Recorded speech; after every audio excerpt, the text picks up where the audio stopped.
Welcome to the initial Bothsides TV program. It's the inaugural episode, and for this episode, I'm incredibly excited to welcome Amit Kapur, who just sold his company recently, Gravity, to AOL. Is it a specified number in the public? Over 90 million. I don't know Over what the 90 specified million. number is. Yeah. You know what it is. It could be 90.00001, or it could be 190. We'll never tell. Yeah. But I really appreciate you tuning in today. We're actually now filming the show in front of a live audience at General Assembly, Los Angeles. If you ever want to attend, we're going to publicize when the dates are, and we'd love to have you attend in person. So let's get kicked off, Amit. So you have been in LA for how long? 11 years. 11 years. Yeah. And I seem to remember you actually went to Stanford. I did. And you studied what at Stanford? Mechanical engineering. Mechanical engineering. And after a mechanical engineering degree at Stanford, and you grew up in South Dakota. That's Yeah. what I thought. Yeah. You decided my choices are LA or South Dakota or stay local. Like, how did it come about that you came down to Los Angeles in the first place? It was, I think like a lot of people, it was kind of happenstance. So when I graduated, it was 2003. The market for tech companies or anybody graduating right then, anybody with an engineering degree, was really hard up in the Bay Area. And my best friend lived down in LA, so I came down and crashed on his parents' couch until I found a job. I think it's ironic for any millennials, they probably don't remember that there was that period of time where in the Bay Area, if you were technical, you couldn't get a job. It's brutal. Yeah. Yeah. It was, it was kind of depressing up there at the time, actually. I mean, when I joined, I started going to school there in '99, and it was amazing, right? Yeah. There were job fairs everywhere. They were encouraging us to drop out of school and join all these companies. Yeah. And then during that whole period while I was there, the Bay Area economy, the tech economy, kind of collapsed. Yeah. And it was a completely different story when I left. And did you come down here knowing about a young emerging company called Myspace, or did you find it once you got down here? No, I found it once I was down here. When I came down, I actually, I didn't know what I wanted to do. Yeah. And I looked at, I was in LA and I thought this is an entertainment town. So I went and I got a job at NBC. And I did that for a year. I did not like working at a big company. And I was going to go back up north to the valley because I wanted to join a startup, maybe go to business school. And that was when I came across an email about Myspace, and I looked into the company and I thought it was cool. And you joined, and how many employees were there at Myspace at the time? I don't remember the specific number, but I want to say it's 30-ish, something like that. And what year is this, 2005, early 2005, yeah. Gotcha. Yeah. So what was your original role at Myspace? So it was kind of funny the way I went into the company. So I got an email about a junior marketing position. And I didn't know anything about marketing, but I liked the company. So I went in to interview. I was able to finagle my way in. Yeah. And the head of marketing at the time, Jamie, who you know. Yes. Well, Jamie Kantrowitz. Yeah. So Jamie and I had a great interview. And at the end, she was like, "What are you interviewing for this role for?" Yeah. So she walks me over to Chris, the CEO's office. And he and I hit it off, talked for a few hours. And this is Chris DeWolf. Chris DeWolf, yeah. And they didn't have anybody doing business development, which was what I had been doing for a very long period of 1 year at NBC. And so he asked me to come in and run business development. So basically, what you're saying is Jamie Kantrowitz is responsible for your entire career. Jamie would like to believe that, and I have to give her credit for walking me over to Chris. So Yeah, definitely. no, she's fantastic. Yeah. So give us some perspective. I mean, we all know Myspace as the company that had a meteoric rise and a meteoric fall. Give us a sense of what it was like back then. Did you have scale? Did you have a lot of users? Did you have? Yeah. Or were they still selling face cream? Yeah. We'll talk about that. At the time, it wasn't clear what was going to happen with the company, right? It was sort of in this heated battle with Friendster, and nobody really knew how big a social network could get. I remember when I started there, a lot of my friends, family, anybody would say, "You're crazy. Nobody's going to put their name or their photo up online," and you guys can remember back to this time. But I thought there was something really powerful about it, and I thought that this notion of both having an identity online, along with having a place to express yourself online and put up media, was a really powerful thing. And so I just sort of joined because I thought that was cool. I thought it, like anything, like who knows how big a search company could get, right, back in the day. And for a lot of us there, it just started to build up steam, and we were, the amount of momentum and traffic of people that were joining the site started to just kind of explode. And I would just say, just a quick pause, if you have the opportunity to watch the film We Live in Public, has anyone watched the movie We Live in Public? So there's a gentleman named Josh Harris. Have you heard of Josh Harris? Nope. So Josh Harris is actually a fraternity brother of mine from UC San Diego, although he was there about 10 years before me. And when he got out, he forecast that the whole world was going to start publishing their lives online. So he went out, he created an internet company in New York City. It was hugely successful. I think it was called Jupiter Communications, and made tens of millions of dollars in personal wealth. And he sunk it all back into a startup to try and create public broadcasting of your lives. Yeah.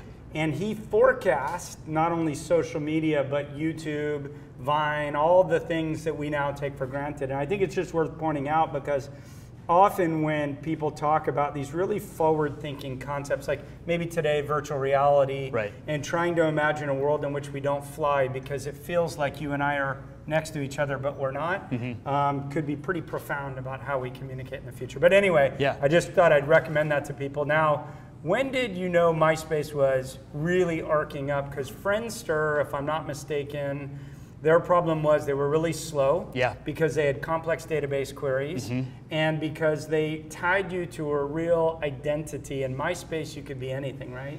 Yeah. It was interesting. It was sort of a couple things there. So one, certainly Friendster was really slow, and that was a huge advantage that we had in just being able to keep the site up. Friendster would go down like crazy. There actually came a point in MySpace's history where we would struggle to keep the site up, and we knew from our experience having battled Friendster that if there was one thing that was really important is making sure that you didn't have the fail whale or 404ing everybody.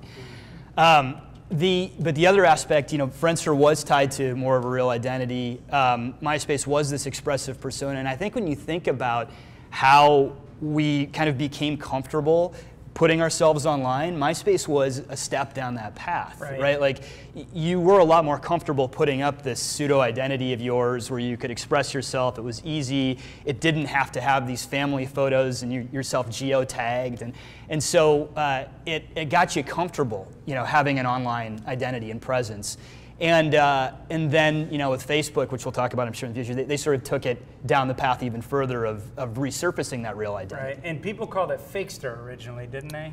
I don't remember that. You don't remember that? No, okay, I think that was it. It was Friendster and Fakester is what I seem to remember. Yeah. And I had heard that part of the way that MySpace built out its international community strategy was by launching parties in cities and inviting a whole bunch of young people to come to a party, and that actually offline aggregation of crowds had a lot of the driving force behind MySpace's expansion. Is any of that true? Or? There's some truth to it.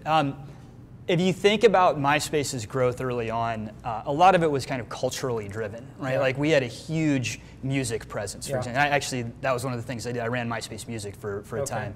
And we would grow, like, musicians and artists are kind of like, if you think about like a hub and spoke, they're this hub that can pull in millions, thousands or hundreds, depending on the scale of the artist, of people into the larger social network.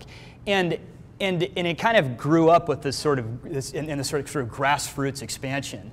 And when we went overseas, we tried to apply a similar strategy. So we would go into markets and we would hire kind of cultural ambassadors. We would try to connect with local musicians and artists, and then throw events, throw parties that would try to kind of pull people into that cultural phenomenon. And it didn't work as well internationally, scale-wise, but it worked very well in the US. So, interesting thing, I think, for a lot of people in this room and people who are listening online, I think the quintessential Silicon Valley company likes to think you can launch something, it takes off, you don't really have to think about how you really stimulate the market. I spent a bunch of private time with Sean Rad, the founder of Tinder. You may know I funded his previous company, and I was trying to get his lessons learned from Tinder.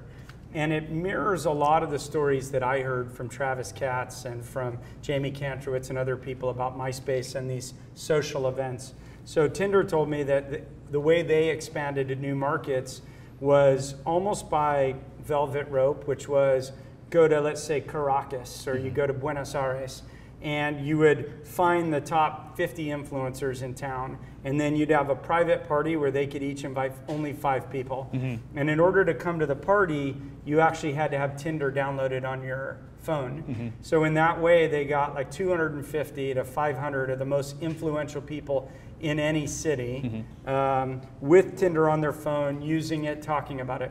And from there, it would spiral out. You couldn't just proactively sign yourself up for Tinder. You had to have one of those people invite you. Yeah. And so he told me they drove a lot more organic usage because of that. Yeah. I mean, there's definitely a lot of growth strategies involved in that. Like, you know, one, scarcity sometimes can be to your advantage if people think that there's some exclusivity and it's hard to get in. You know, you build up buzz around your product that way. You know, getting influencers on board obviously is something that can be meaningful as well. But you know, there's a lot of different strategies to extend. I mean, Facebook had a very effective one, which wasn't around parties or events, but it was exclusive. There was the network effect. You had to be at a university. It had to initially be a named university, and I think they did that until they hit a certain scale. It ensured a high quality network, you know, very early on, and then when they opened up, now you have potential quality issues, actually. Like, same thing with Twitter as well.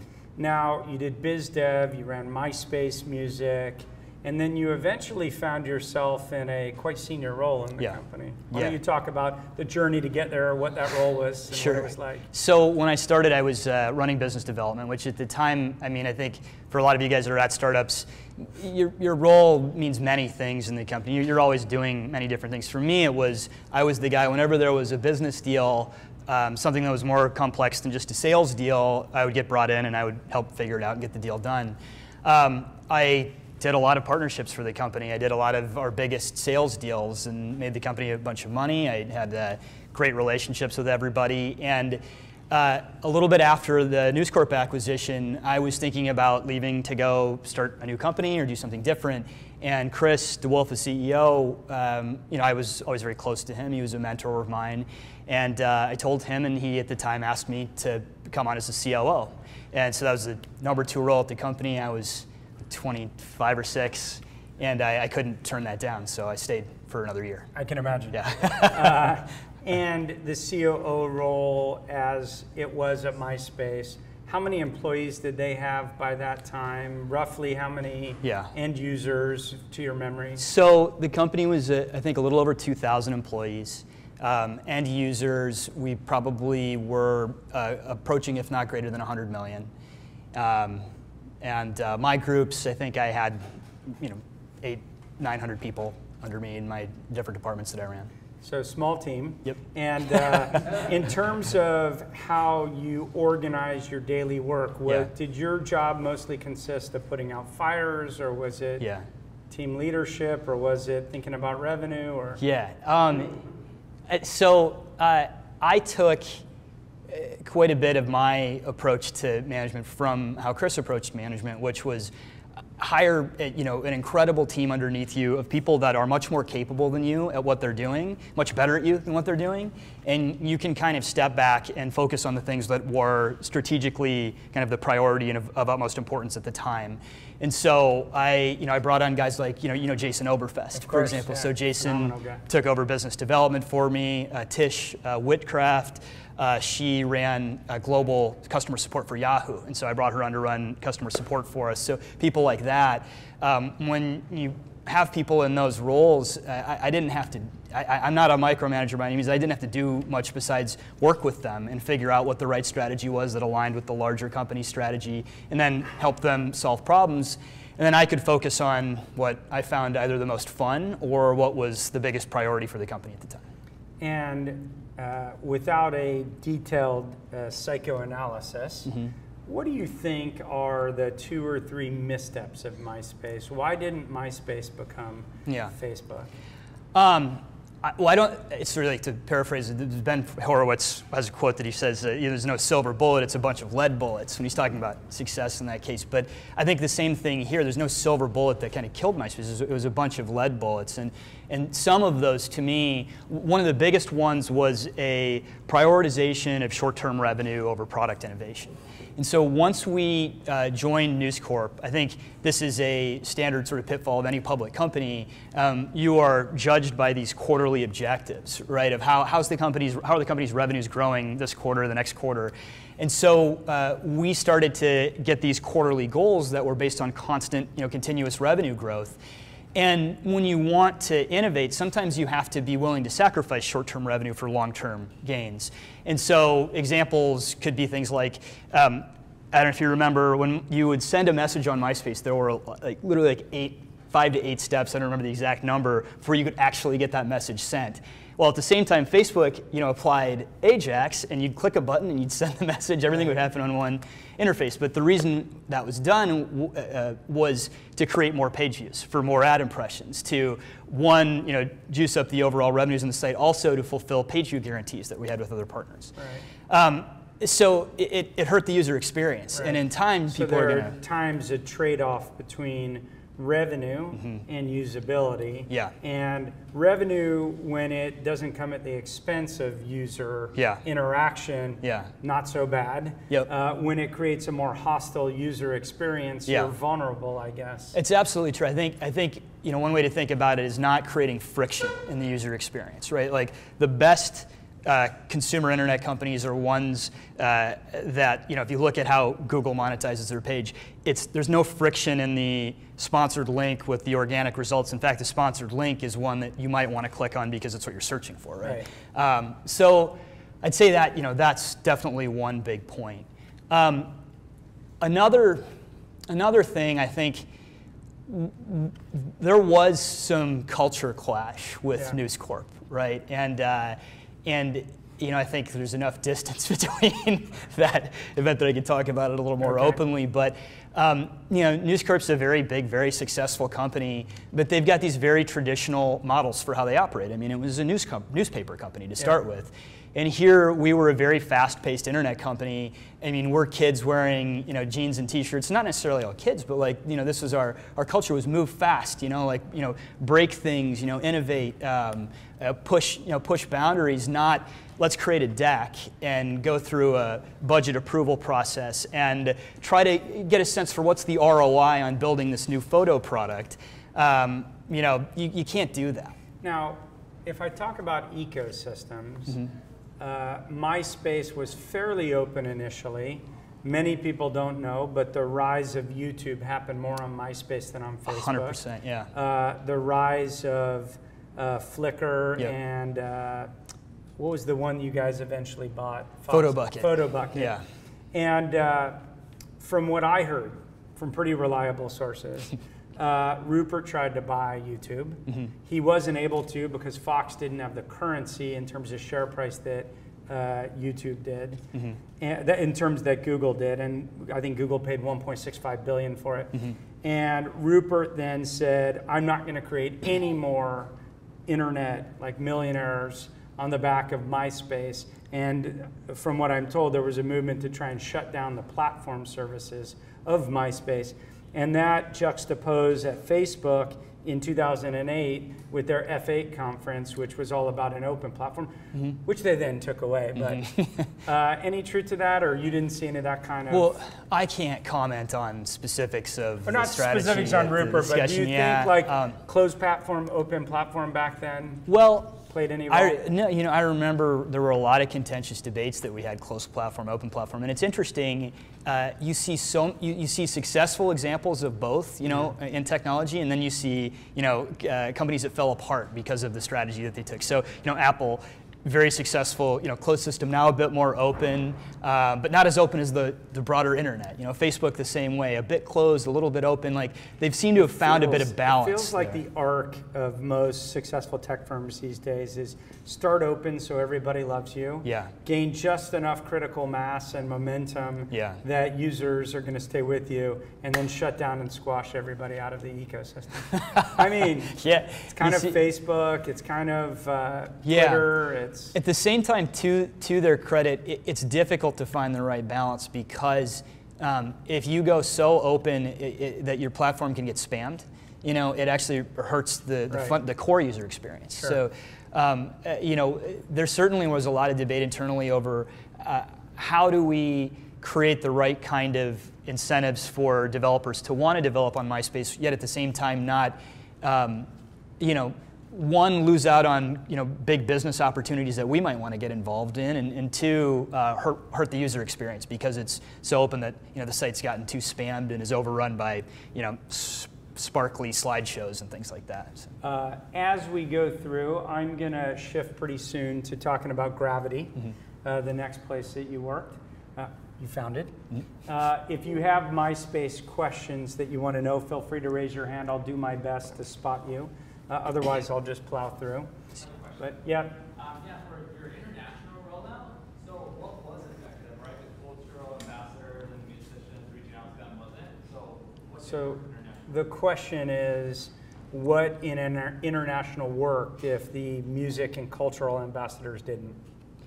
Because MySpace was successful internationally for a period of time. Yeah, I think that, so if you look at why Facebook works so well, it goes to what Mark said. They had these high quality networks. Initially, if you look at a lot of the colleges in the U.S., they had a lot of international students. So they'd go home and they were ambassadors within those markets, and then they would open up, in these sort of tighter networks within those markets, and that worked really well because you have to have kind of this critical mass in a network and a social graph for it to actually, be a catalyst for a user to want to come back and actually use the experience. So.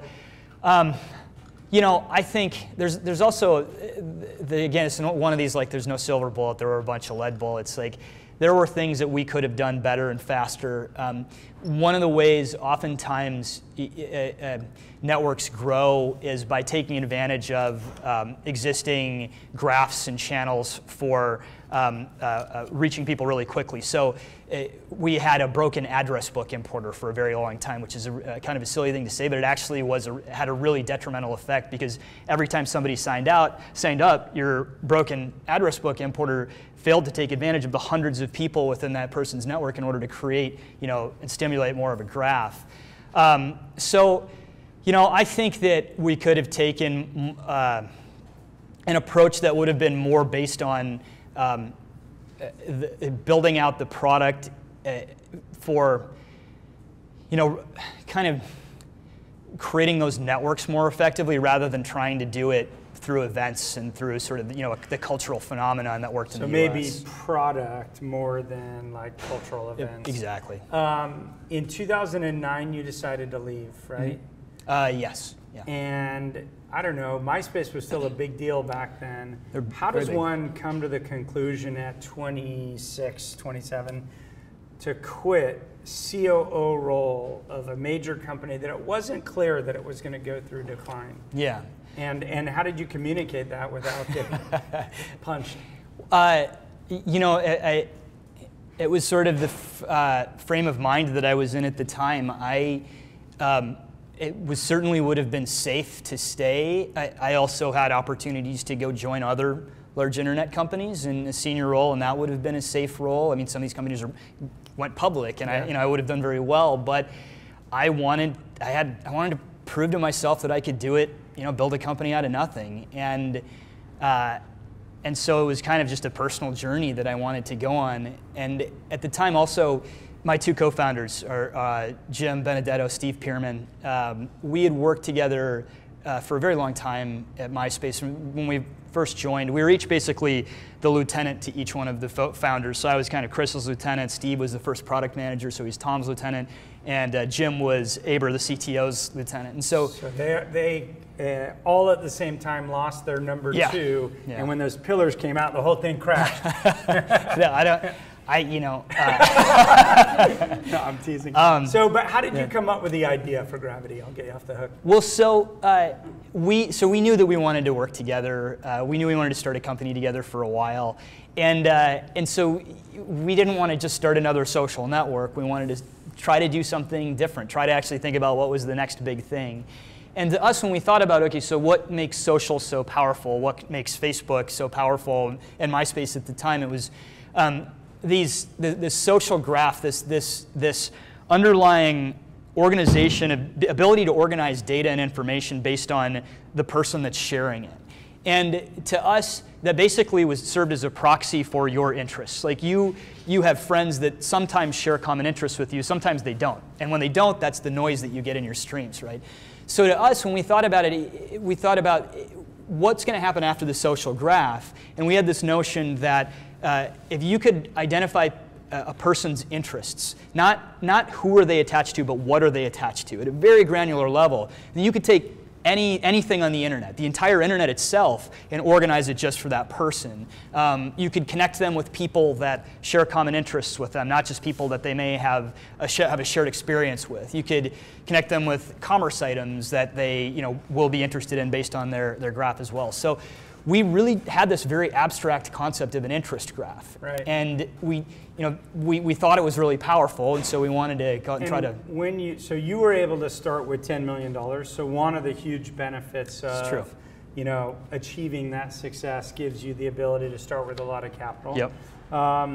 So you were able to have some time to really experiment with what you wanted to create. Did you think you wanted to have an end user site in the same way MySpace was? In the beginning, yeah. So when we thought about how, if you want to capture this interest graph the way that Facebook or MySpace would capture a social graph, instead of figuring out how you engage a person with their friends, how can you help that person engage with things that are interesting to them?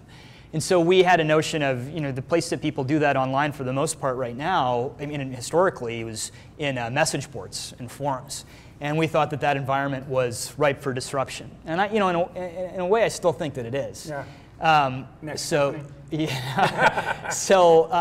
we set out to build a consumer experience around that, and we figured if we can get everybody, think about like a Quora, but instead of answering questions, you're actually engaging in conversations around your interests, then we could capture this really rich graph that way.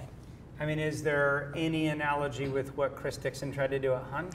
There is definitely some similarities there for sure. I think Chris and those guys, had they called it the taste graph. Yeah. Similarly, it was if you can figure out what a person's interested in by asking them a bunch of questions, then that's really powerful information. You have on the internet something called the cold start problem. Yep. Which is a very small percentage of users who go to a website will actually engage with the content, express interest until they've already bought into your website. Yeah. So overwhelmingly, people come to your website, you don't really know who they are, and therefore can't personalize. I mean, I think one of the great unsolved problems of the internet is still personalization. For example, you go to TripAdvisor and you want to select a hotel, but it's really hard to get a recommendation of people who are kind of like you. Right. We know Yelp is very similar. You have the Yelp problem where unless you're in a young, cost-conscious demographic, you're not likely getting served. Yeah. I'm neither. Yeah. I'm less so young. Sometimes cost-conscious, but less so young. And so like noisy, like boisterous restaurants may not be of interest to me.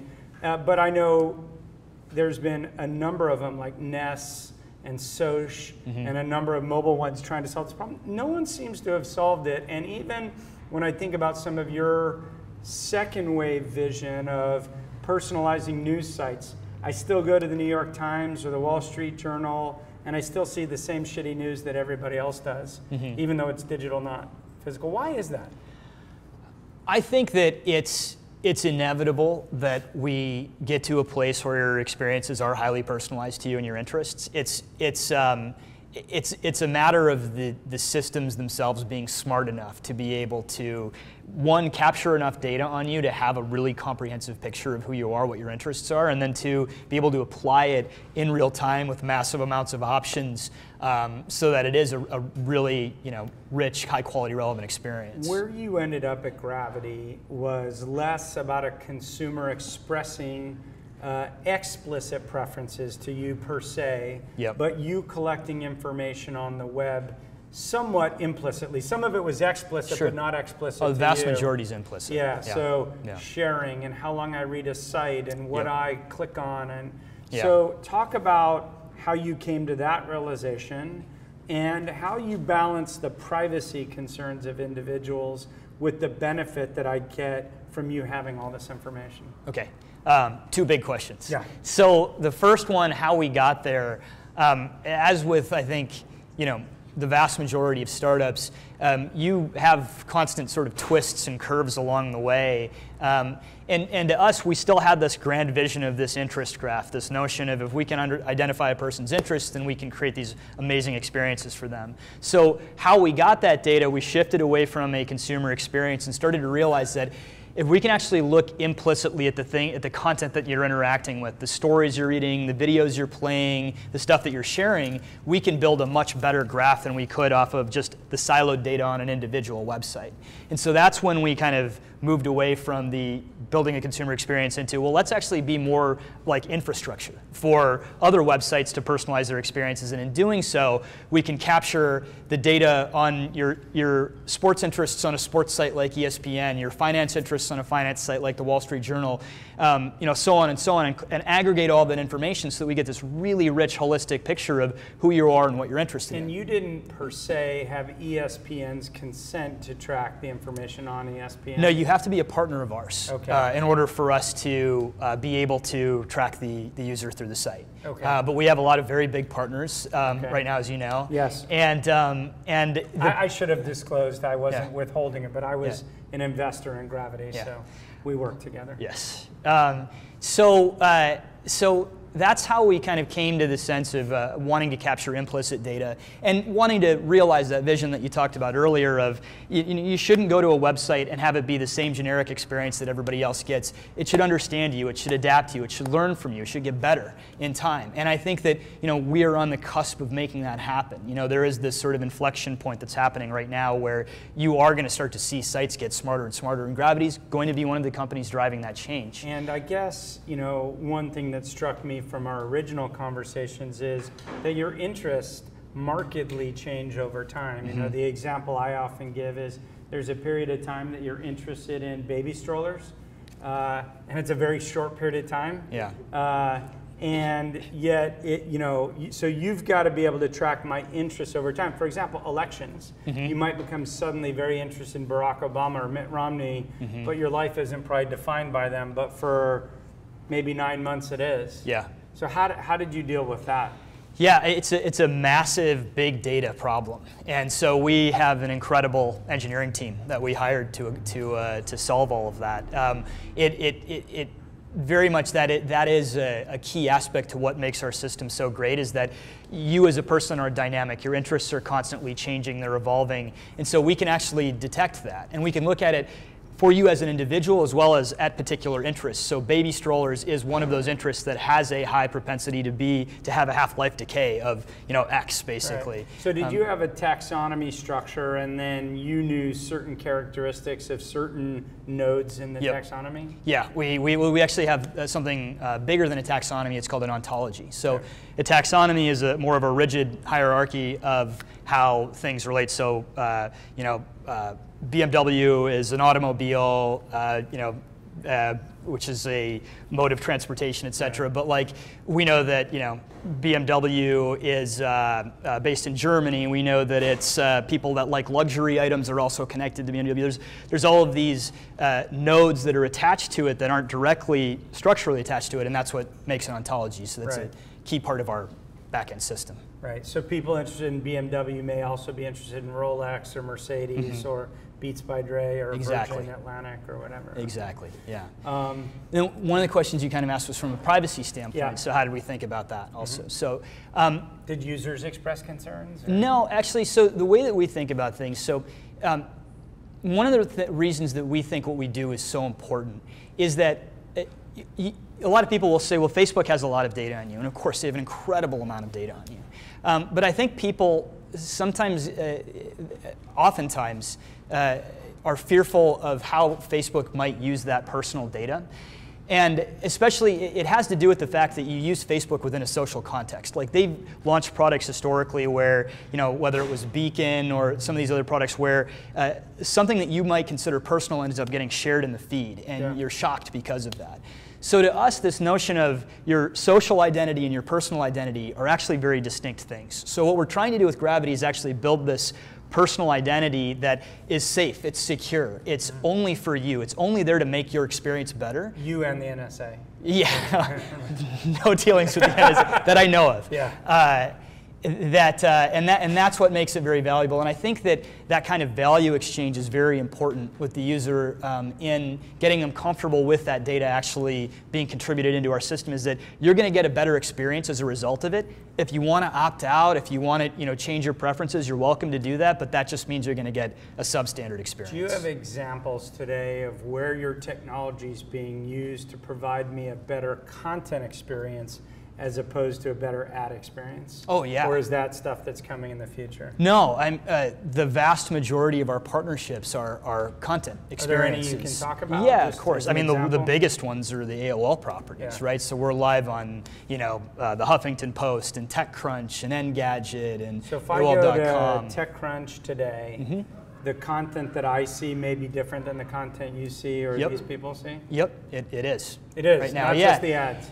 No, not just the ads, yeah. So it's happening, without you even knowing it, your experience is actually getting better, and we have the data to show that you engage more with that site, and that's sort of our measurement for user happiness as a result. And let's talk a little bit about the acquisition. I want people to understand how companies get acquired. Did AOL just call you one day and say, hey, we're thinking we need personalization technology? Like, how did it happen? So it's always a long process. Like we at the time, as you know, and we weren't looking to sell. That wasn't our objective. We were on a good path and we had a great trajectory. But with AOL, we were working with a number of their properties. So a lot of people actually aren't familiar with a lot of the things that AOL does, but they have their membership business, but they also own and operate a lot of the biggest sites on the web. So sites like the Huffington Post, TechCrunch, Engadget, Daily Finance, they have these home style sites, all these different sites on the web. And we were working with a handful of them, and they were seeing incredible results and lift from that relationship. So it kind of was a natural fit where our conversation started to escalate, where it got to a level where their head of product and I were talking. But it wasn't so smooth as, oh, hey, you're working with a few of our sites. You should come in. As you know, there were a lot of other factors. But from my experience, the best M&A opportunities start with business development. And it's not like you can do a deal and then 2 months later they want to buy you. So I do think look, you don't set out to sell a company, generally speaking. But if you want to have that opportunity open up for you in years 2, 3, 4, 8, whatever, it begins with a journey, and often that journey is biz dev related. And I find that it's a combination of a business case, like in the case of Gravity, where you could show an uplift in the amount of time people spend on AOL sites by using your tech, as well as a belief that the senior management has in you and your ability to help them grow the company, because even for these big companies, they're constrained by executive talent, people with new ideas. I mean, you think about what Instagram has brought to Facebook, for example. So I just point that out to people, like biz dev is often the starting point. 100%. And then how does it go from there to should we get married? Yeah.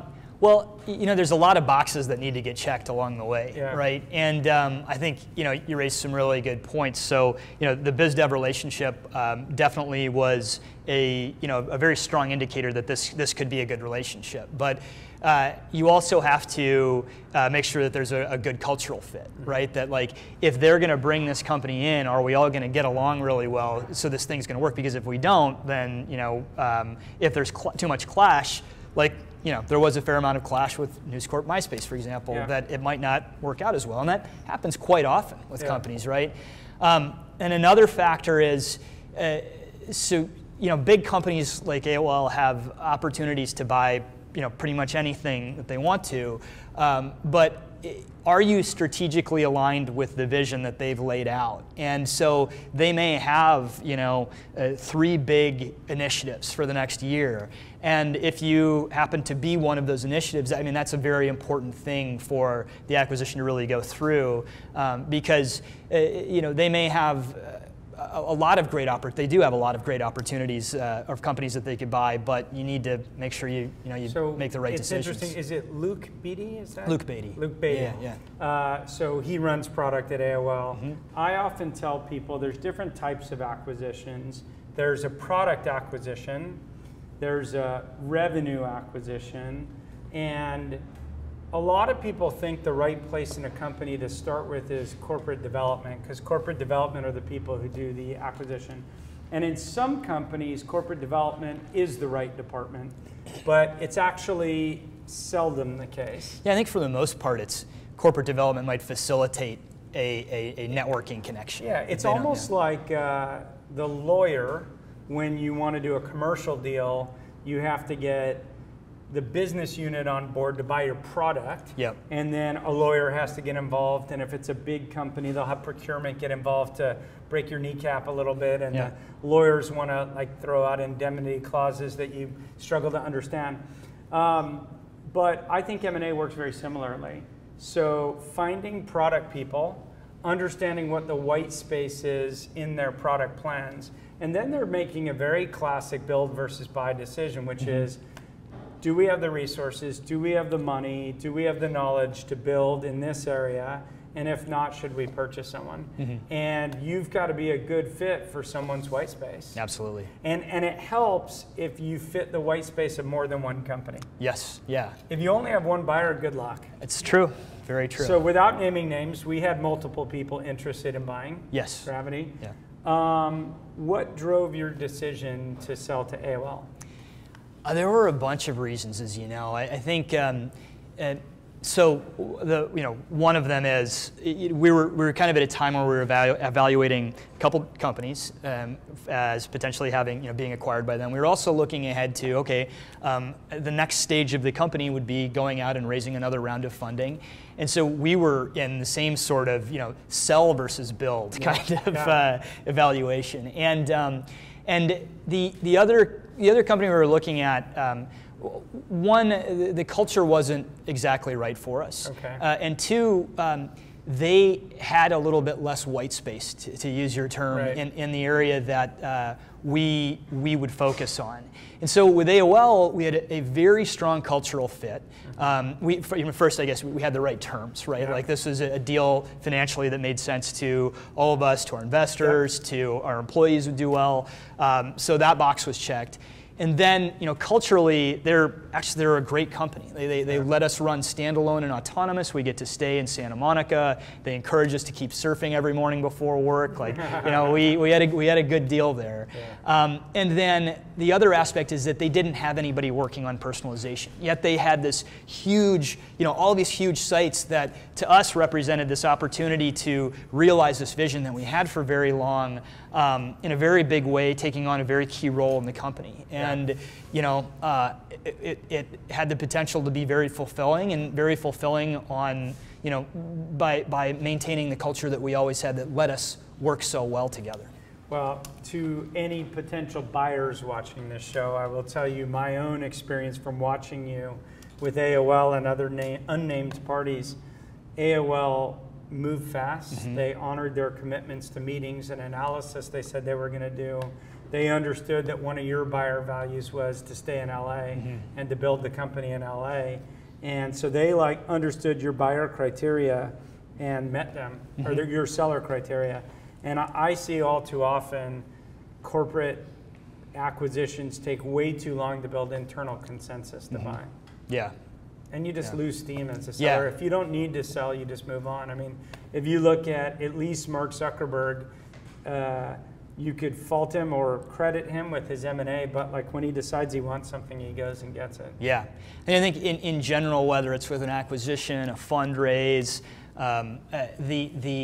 having some kind of deadline is incredibly important to actually getting it done, and having some competition where, you know, there's a chance of missing out is what tends to push things, you know, towards meeting those kinds of deadlines. So I completely agree. I just want to open it for anyone who might like to ask a question. I have a really well-organized, comprehensive set of questions to keep asking. Does anyone want to raise a hand? Right here. Do you have any recommendations for anyone who's kind of embarking on biz dev about how to sort of prioritize who to kind of go after in terms of your primary? And your name and your company? If you don't have to say it if you don't want to, but if you want to. My name is Chris Bechtel, and I'm with a company called Blue Deer. Chris Bechtel, Blue Deer, wants to know any recommendations you have for people on biz dev. I'm just repeating it so it's on microphone for the camera. Chris, what really briefly, like what area, space is your company in? Well, actually, I do consulting for startups. Yeah. And I really believe in a process for this, which is kind of based on a prioritization. Yeah. I'm more in a SaaS or software as a service, B2B, but Yeah. So you know, SaaS biz dev. Yeah, you could probably answer this question maybe even better than that. Yeah. So, you know, biz dev is one of the things I've done for a very long time, and just doing partnerships is something I've done for a very long time. And you can't, you know, you don't want to spread yourself too thin by trying to, you know, blast and partner with everybody. I've always been a big believer in doing fewer but much more meaningful partnerships. And you know, the most important thing anytime you're doing a deal, especially as a startup, like, you're not trying to get the best terms and win on every point, right? That's irrelevant. It's about alignment of interests, right? And sometimes just getting your foot in the door. So if you believe that you're going to work with somebody where your interests in the long term are aligned, then, you know, do whatever deal it takes to get in the door and start working together, and then build from there. And that historically has served me well, at least in the companies I've worked with. And so I would point out that biz dev for biz dev's sake is usually a mistake. And I see many companies do this because you hire a couple of Stanford MBAs, you give them the title of biz dev, and their metric for success is deals done. And so they go out and they generate a lot of demand to do deals. And I think it becomes a self-fulfilling prophecy, not something I could point my finger and say it's their fault. But really, it has to, I think you really have to understand the business objective you're going after. So I'll give you an example. In a SaaS company, I see a lot of people who will do reseller agreements or VAR agreements. And their measure of success is, I got these 18 companies, one in the Philippines, 2 in China, 1 in India, 2 in the hospitality, 1 in healthcare, and they're going to do reselling and whatever. But you don't realize, what is it going to take, not just to benefit my company, but you said it, alignment of interest to the other company. So when I'm involved as a VC, I always squash these discussions, because my starting point is, this company in the healthcare sector or the Philippines or wherever, if you haven't figured out how to sell your product significantly, they don't have a chance. So there'll be someone on the other side who's like, yes, I got this biz dev deal done, and now we can do a press release, right? But their organization is not going to spend the capital, either economically or human capital, to really make you successful unless you're successful in your own right. So a lot of these biz dev deals to me become press releases, and you just waste everybody's time and energy. So I think you really have to understand your objectives and what you're trying to achieve. I think less is more. And I think fundamentally you have to understand the psychology of the other partner and why do they want this. And if they really don't want this, I would be reluctant to do it, even if it would be good for you. And I want to echo one last point that Amit made, which is my biggest mistake as an entrepreneur in business development was trying to win too many points. And I feel like I was a reasonable negotiator, so I'd win a fair number of points. But I feel like the velocity of getting started with a really important partner would have been way more important to me than winning a few extra terms. And yeah, you could get locked into bad terms, but more often than not, getting in the door is just an entry point to build relationships to strengthen and renegotiate a deal. Who else has questions? Over here in the hat. I'm curious. Your name and company? It's Joe Conti, and I'm a UX UI student here at General Assembly. So my question is around your mentality in terms of going from CEO and co-founder to now an employee of a company. How does that factor in? Like, what kind of transformation do you see yourself making? Because obviously it's a different situation for you. Sure.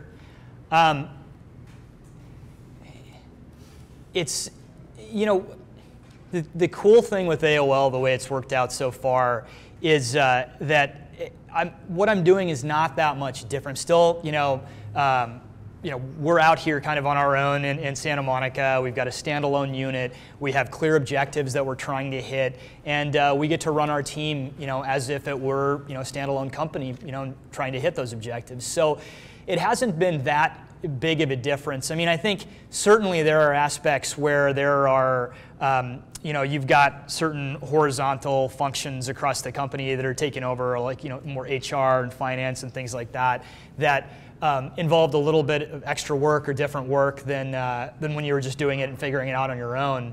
But, even before, when you're running a company, it's good to have people to answer to because they give you some sense of, they sit outside of the, outside of the forest so they can see the forest and the trees, right? So before it was, we'd have board meetings, right? So I had a board that I had to, I'd set objectives for and would have to hit those objectives, and they would help provide some guidance and ask some questions, even if I didn't agree with it all the time, but at least, at least it would let me I think having a sparring partner is quite useful. It's healthy, yeah. Right? You hold yourself more accountable. Yep. And like you said, even if you don't agree with it, having that opposing view just forces you to be on your A game a bit more. Totally agree.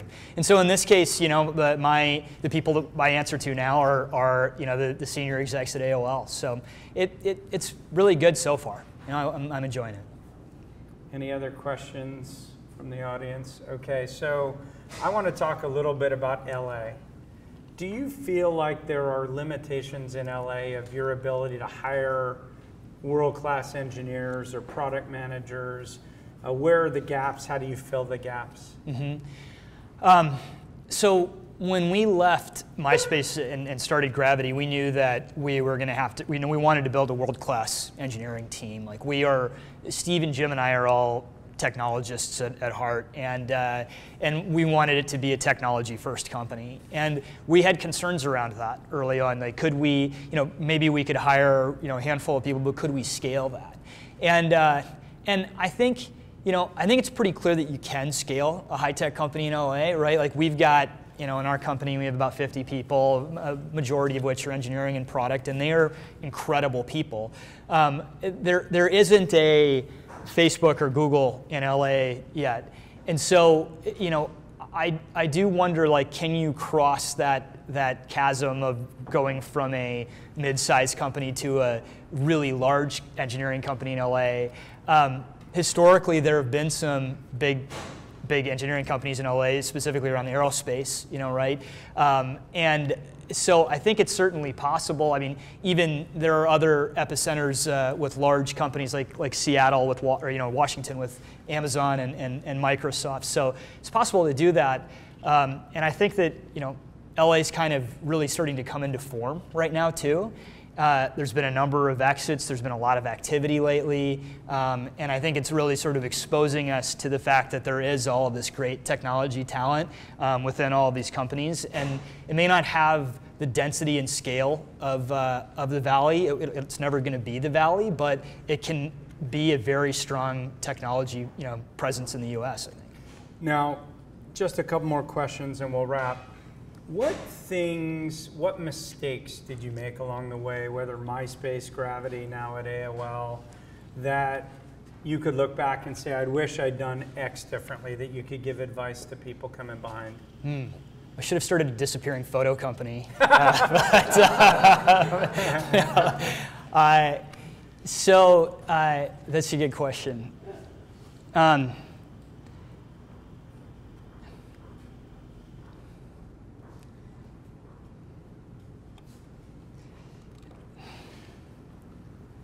You know, I'll tee up an easy one for you. At Gravity, in the early days, you had a pretty broad vision. You don't have to agree with this, so I'm not putting you on the spot here, just trying to give you a bit more direction in the question. Do you feel like you could have either narrowed your scope faster, or do you think you could have gone through product market fit faster? Because it kind of took you 2 to 2.5 years to really, I mean, do you think raising $10 million out of the gate meant that you didn't have enough pressure to solve the answers quick enough? Or? Well, you've got to take the market, you know, the market at the time into account. So in today's environment, I would not do that. You know, I because it's not that it is easier. Like there's much more capital available. There's also a lot more competition for it, no question. But at the time in 2009, there were very few deals getting done. The world was ending. The world was ending. March 2009. Yeah, there was. I was ready to pack it in. It was weird because it was like I graduated when the world was ending, and then I left Myspace when the world was ending. So the best opportunities that come for you is when the world is ending. Yeah. So at the time, we were looking at the market and saying, well, you know, we have this opportunity to raise a lot of capital and have as long of a runway to figure this out as we can. And I think that was a smart decision for us, given those circumstances. So I don't think that I would have done differently. Okay, so start a photo sharing. Yeah. Disappearing photo company. What do you think of anonymous apps? They seem to have been in the news a lot lately. Yeah.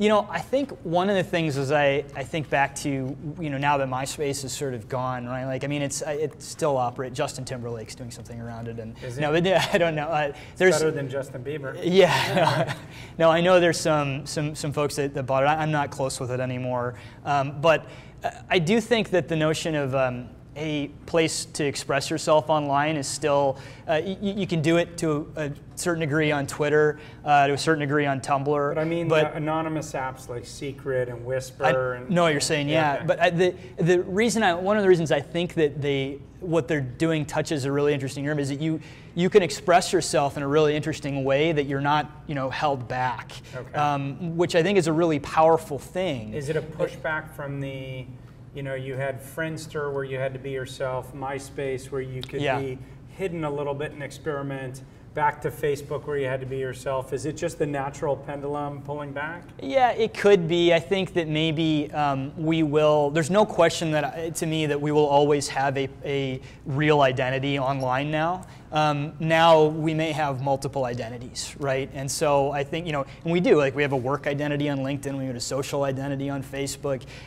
This is a new type of identity where we can express ourselves without the hindrances or baggage of somebody actually knowing who you are. And I think that's a really powerful thing. So it also has the downside because you can express false information, hateful information, slanderous information. Yeah. And somehow societally we haven't adjusted. I think we will. Yeah. But we haven't adjusted to naturally being skeptical of the information that we're seeing in these apps.